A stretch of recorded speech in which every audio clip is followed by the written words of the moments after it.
కరీంనగర్లో చోటు చేసుకున్న మౌనిక హత్య కేసులో విస్టరీ మీడింది. తండ్రి మలయే దీనికి కారణం అని చెప్పి దానికి సంబంధించిన హత్య కేసు సంబంధించి పూర్తి వివరాలు ఇప్పుడిప్పుడే బయటికి వస్తున్నాయి. పూర్తి సమాచారాన్ని మా కరెస్పాండెంట్ విజేందర్ అందిస్తాం.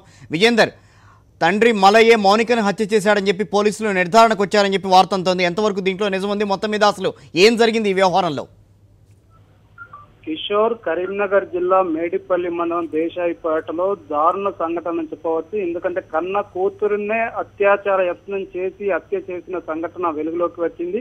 అయితే నిన్నటి నుంచి దీనికి అంటే ఒక మిస్టరీగా మారిన అంటే అతను కట్టుకథలతో అందరినీ కూడా అయోమయానికి గురి చేయడం, అందరిని ఆందోళనకు గురి చేయడం జరిగింది. ముందుగా ఆ కూతురును అంటే అత్తగారింటి నుంచి పుట్టింటికి తీసుకువెళ్తున్న క్రమంలో ఇద్దరు వ్యక్తులు తన మీద దాడి చేసి కూతుర్ని ఎత్తుకెళ్లారని ముందుగా పోలీసులు ఫిర్యాదు చేసిన వ్యక్తి ఆ తర్వాత డెడ్ బాడీ దొరికిన తర్వాత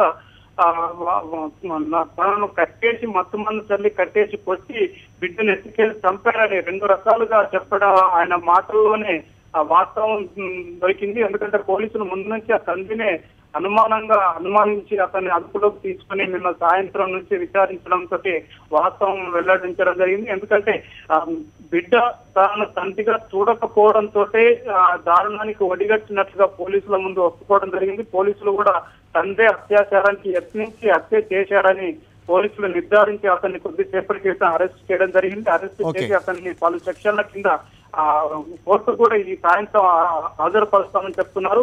ఎందుకంటే ఈ మౌనికకు 2 మాసాల క్రితం అంటే ఏప్రిల్ 28వ తారీఖున వాళ్ళ దగ్గర బంధువుకు సంబంధించిన మోత్కురావుపేటకు చెందిన మహేష్ తోటి వివాహం జరిగింది. వివాహం అయినప్పటి తర్వాత పుట్టింటికి రావడంతో పుట్టింటికి తీసుకొస్తున్న క్రమంలో ఆ తల్లి అంటే కూతురుమైన అఘాయిత్యానికి పాల్పడి ఈ హత్య చేసినట్టుగా పోలీసులు నిర్ధారించి అరెస్ట్ చేయడం జరిగింది. కిషోర్, థాంక్యూ విజేందర్.